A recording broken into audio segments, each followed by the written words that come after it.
What's going on, guys? Welcome back to the New England Pickers. So today, this is going to be a little bit different of a video. This is going to be targeted towards resellers, particularly new resellers, but also maybe seasoned veterans that want to hear some new ideas or a different perspective. It's also a video for people who just like searching Facebook Marketplace for deals. Maybe they want to buy items for their own personal use. So these are my top 4 tips. These were tough to put in order, but I tried to put them in order of most important to least important. And the first one is audience appeal. When I'm buying items on Marketplace, I try to find items that would sell better on eBay than they do locally on Marketplace. Here's a prime example, and I'm going to show you an example of a pick I went on tonight, very large buy, that fits the bill of audience appeal. So this is a 2007 F-150 service manual. This is probably a $35 to a $50 manual if I had to guess. This isn't going to be a great seller on Marketplace because you're reaching a very small local regional audience. This is much better on eBay. Number 2 is buying from less popular categories. I guess these manuals would also fit this bill.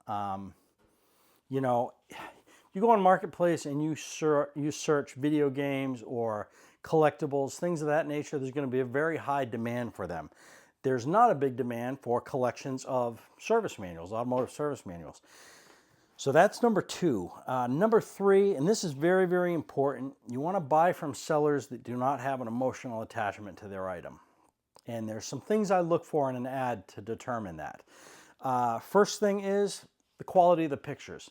Generally, somebody who takes very lousy pictures, you know, they're dark, they're not clear, they don't show the item fully, they don't have an emotional attachment to the item.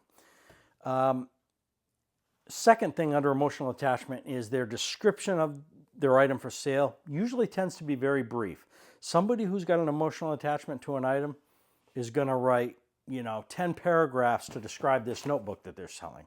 Somebody who has no emotional attachment, you might get a sentence or two out of them tops. Third thing is the language they use in their ad. For example, I want it gone, or no reasonable offer refused, must sell, that sort of stuff, tends to indicate somebody who's more motivated that it does not have an emotional attachment to the item. And number 4 is buying entire collections. And I do this all the time. I do it for a couple of reasons, because I find that people who sell entire collections, number 1, their price point comes down per item because they want everything gone. And number 2, I find that people who sell entire collections, they usually fall into 1 or 2 categories. They're either resellers or collectors themselves. I try to avoid those. Or they're people who are cleaning out estates. So I'm going to show you in a second this collection of manuals that I bought today. There's probably 80 or 90 manuals here. I stumbled upon the Facebook Marketplace ad of a gentleman selling these manuals over the weekend, so a few days ago. And he was asking $100 for them. And then, but it said, best offer or something like that in his ad. Pictures weren't the greatest. Description wasn't the greatest. So I really didn't have an appreciation for how many manuals he had. And I didn't want to lowball the guy. But I sent him an offer initially of $65. He read my message, but he didn't respond to it. This was Saturday. It's now Wednesday today. I messaged him last night and I said, I'll come up to $75 if that does anything for you. And he said, you have a deal. So I went and picked these up today. So let me spin the camera around, show you what we bought today.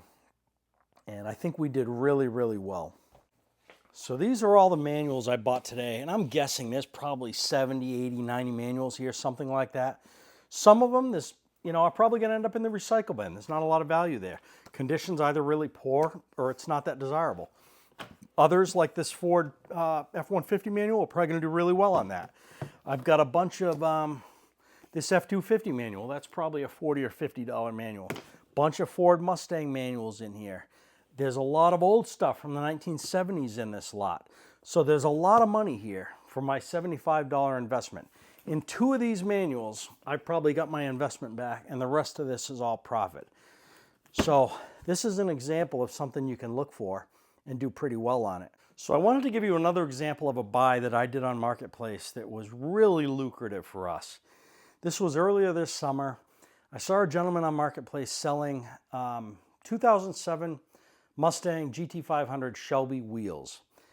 Pictures were terrible. They were dark. He didn't even show a picture of the wheel. He actually showed a picture of the wheel laying down on its side, so I was just seeing a picture of the tire tread. Not a very descriptive title, but he did say he had the wheels and he had some other parts, wanted 500 bucks. So I messaged the guy and I went over and looked at his stuff.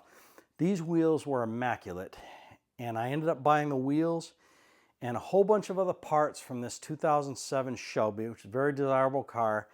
And I literally filled the bed of my pickup truck overflowing, and I had more parts in the cab of my truck.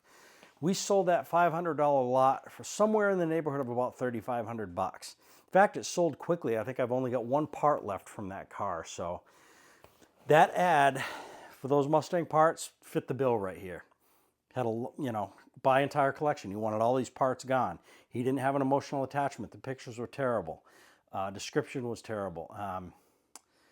It's in this one, it wasn't a less popular category. I could have sold a lot of those on Marketplace, maybe not all of them. And so it did have a local audience appeal, and it was a popular category, but it did fit the lack of emotional attachment category to a T. So that's the kind of stuff you want to look for. So, searching on Marketplace, I find myself doing this on a Saturday morning. I'll pull up Marketplace. Before you know it, you've spent 2 or 3 hours on there and you haven't found anything. So there are droughts on there, there are dry spells, but if you put in the time, you will find, very good items. It just takes time. So hope that helped you out, and we'll see you guys on the next video.